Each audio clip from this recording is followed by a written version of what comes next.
like to list off a few, but this is not everyone. I'd like to thank Mr. and Mrs. Kiefer. You guys helped find the venue, you supported us through this whole process. I was told I wasn't allowed to thank you for giving birth to Michaela, but I'll at least thank you for raising her. I'd like to also thank my parents for being here, for helping Michaela and I move country, just being awesome every step of the way. I'd like to thank Isabel, my sister, for helping me with visa paperwork, and just generally being the best. I'd like to thank Brady and Aaron for setting up and sorting all the sound and video equipment. Lindsay for coordinating everyone and making sure nothing was missing. Robin and Connor for sorting the food that we're all enjoying now. We've got Josh, Kevin and Aaron doing an awesome job with the photos. I haven't seen any yet. We had Deanna helping organise the kids. I want to thank Danny for making really beautiful invitations. David for organising the music and the dance playlists. I want to thank Caitlin, Sarah, Victoria and so many others for their help this morning, for setting up the hall and getting the decorations looking beautiful. And Alan Kelly as well for all the florals and helping with that setup. I'd also like to thank all of the the groomsmen and the bridesmaids for being amazing supports over the years, some amazing friends. And also thank you to the staff, if any of you are listening to this, for having this venue and helping us out too. And finally, maybe a thank you to everybody here. Michaela and I appreciate that it's a really long way to come for some of you, and it means a lot that you're able to share this day with us.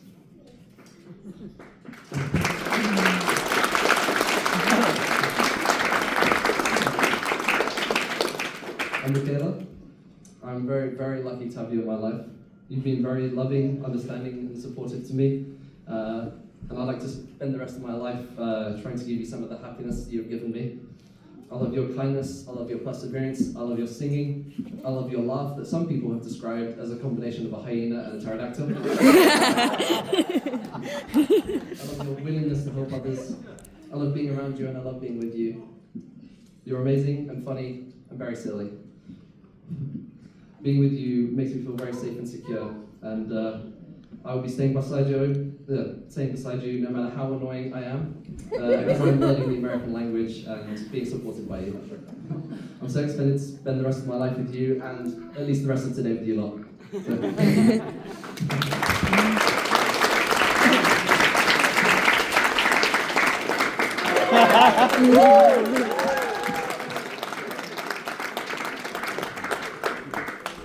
It's told me I've got to keep this to 3/4 of an hour minimum. So here goes. When we consider the matter of love, as one does on these occasions, we are compelled to consider other great lovers of history, apart from Eliot and Michaela, such as in classic literature, Romeo and Juliet, the star-crossed lovers, or from the Bible, Jacob and Leah, the cross-eyed lovers. Maybe King Solomon and his wife, number 8, 96, 155 and 374B, as a twin. Maybe from Star Wars. Star Wars, we love Star Wars. Everyone loves Star Wars. Princess Leia and Han Solo, Anakin and Padme. Jabba and Gardu the Hutt. And who can forget R2-D2 and C-3PO? They're such great lovers, yet what is love? What is true love?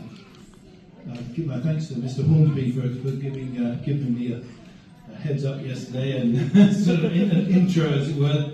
I've already written this several weeks in advance, but it's amazing how it dovetails. So love, is it shown in the passion of first love, or maybe it's shown in an intimate shared moment, or a heartfelt declaration of love itself, or is it something else? Is it a profoundly tender, passionate affection for one another, as is the standard definition? Is it unconditional, kind, compassionate, generous and nurturing? Is that what love is? Maybe it can be all of these, and yet love in its purest form is found not only in the good and easy times, but in the hard and difficult times. It's these times that you'll both experience love in its purest form. It is that deep, unselfish love that will bind you both together as man and wife. Because true love is expressed in self-sacrifice, when there is no payback for what you do.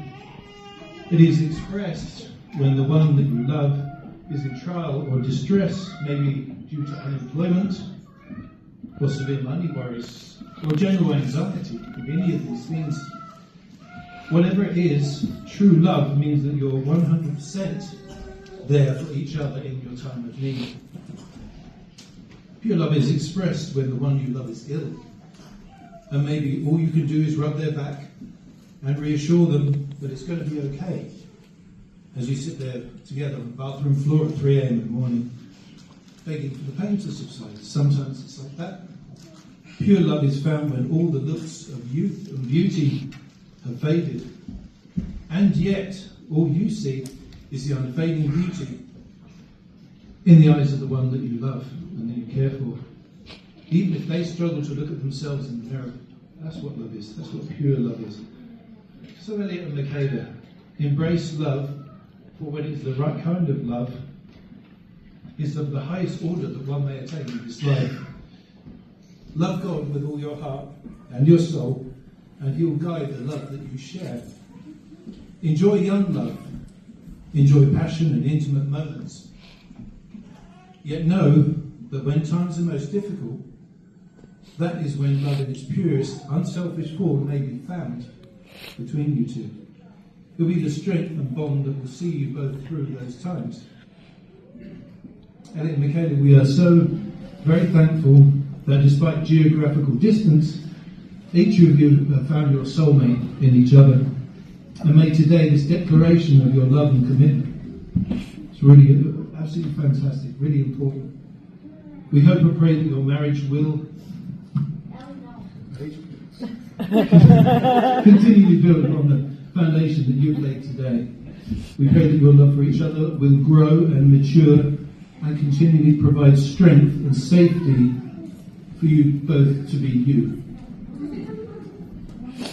I'll end with a quote from Austrian composer Franz Schubert. He says, "Happy is the man who finds a true friend, and far happier is he who finds that true friend in his wife."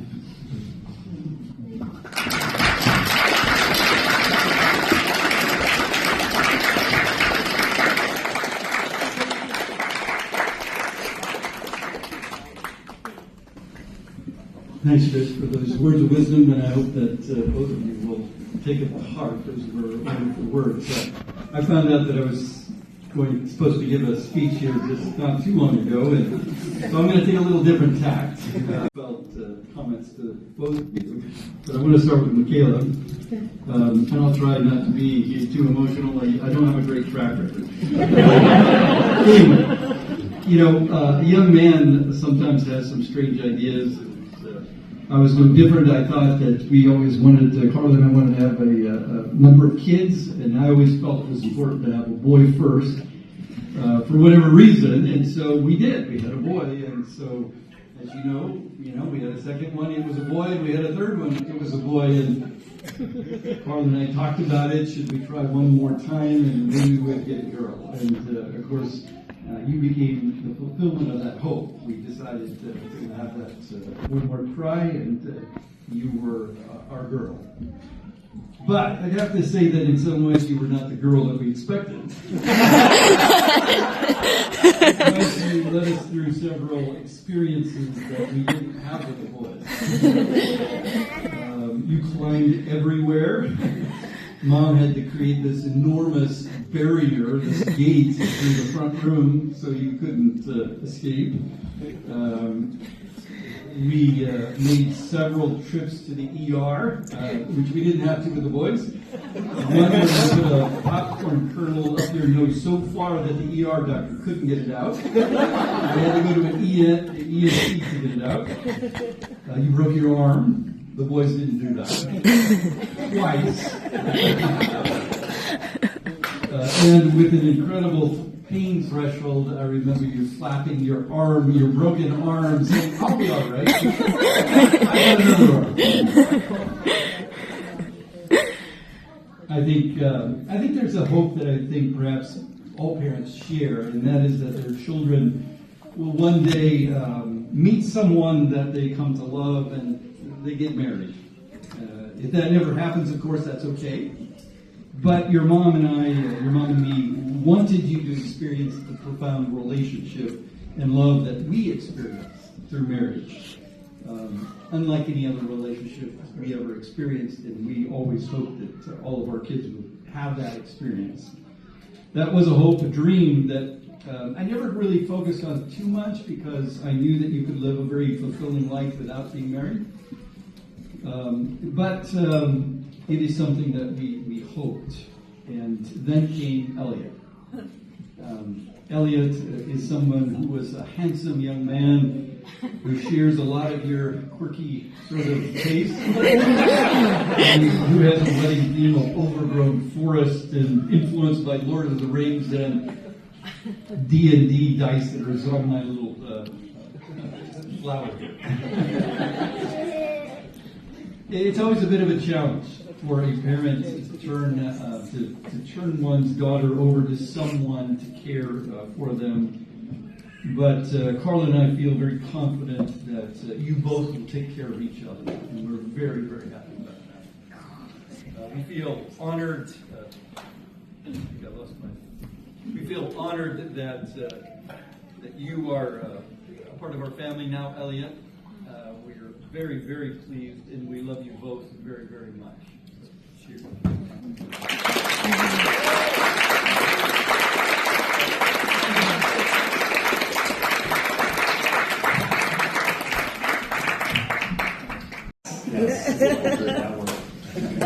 And boy, is it tough to follow two very eloquent speeches when I'll admit I was writing this at 11 p.m. last night. So, well, Kayla, Elliot, welcome to the first day of the rest of your lives. When you look back on this day, speaking from experience, it will probably all feel like a blur. But you'll have a few moments that'll stick out in your mind. Michaela waiting out there, Dad doing that nervous energy, also feeling that nervous energy, hoping that Dad actually showed up on time. Elliot standing up here and seeing Michaela walk through that door, looking radiant as she walked down the aisle, and coming up your first dance together as husband and wife. Michaela, I've known you for your entire life. I've lived with you longer than anyone else has. Yes, even including them. Remember playing video games together as kids and adults, some things don't change. Suffering together through those 10-hour car trips. Working together at Fry's, also suffering together there. Playing hockey together and looking up to the sky in desperation as you whiff on yet another empty net. And more recently, doing things like spending evenings together watching corny old Godzilla movies. There's been so much of our lives that we share together. I've seen you grow into an amazing person, and I couldn't be happier to see you begin this next chapter of your life. And yes, I'll say it, despite rolling my eyes every time someone used the name, I am still honored to be your braid of honor. Elliot, while we haven't been able to spend quite so much time together, what we have tells me you are a caring, vibrant person who will do all he can for my sister. Welcome to the family. Sorry, not fine. If you both be willing, I'd like to share a few words of advice with you both. First, take a look at each other. Breathe in that feeling that you have now of being so blessed to have this person in your life. What you've been given with each other is truly special. As life goes on, as being with each other becomes more and more normal, as it becomes just a regular part of life, make a point to remember this feeling. To remind yourself of these moments right here again and again. Make sure to keep doing the little things for each other. Taking the time for the little surprising you with coffee in the morning kind of things. Love isn't all just grand gestures, it's the little things that build up over time. Be willing to bend. While it may seem impossible now, there will come a time when Michaela will seem impossibly obstinate. There will be a time when Elliot will seem like he's completely incapable of thinking clearly. And when those times come up, be willing to give a little for each other. Trust me when I say it's worth it. And above all, be best friends with each other. Involve each other in everything that you can. Share everything together. Because I can tell you from experience, being married to your best friends makes life so much better. So here's to both of you. The rest of your lives together, to the happiness, the experiences, and the love we will share together.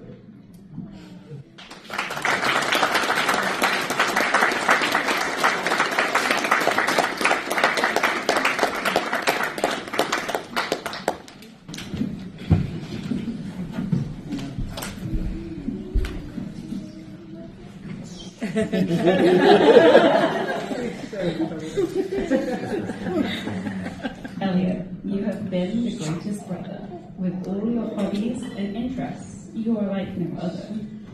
You've had many quirks over the years, like spiders being one of your greatest fears. You claimed to be so very cool when you were in your secondary school, wearing a plug chain around your neck. Now that cool trend I'll never forget.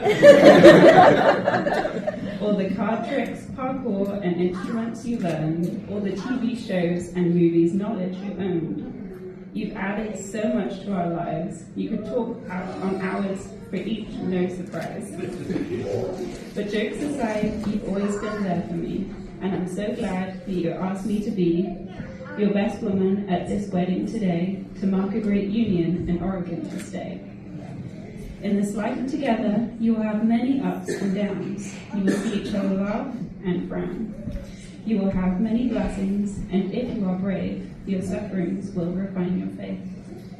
You won't get to decide what you go through, and many challenges will be new.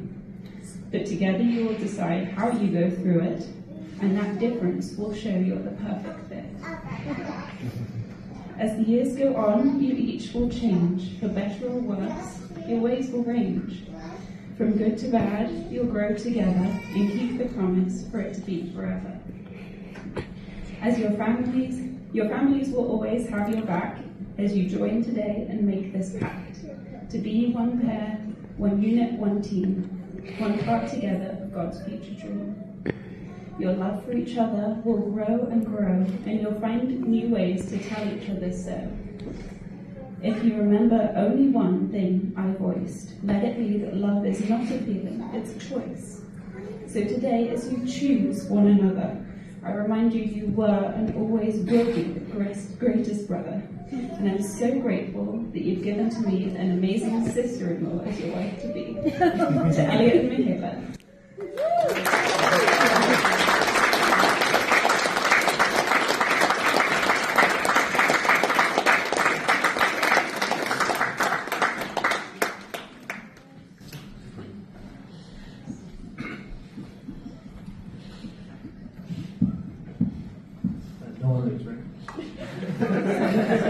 All right, everybody, we do have seconds available here for the gourmet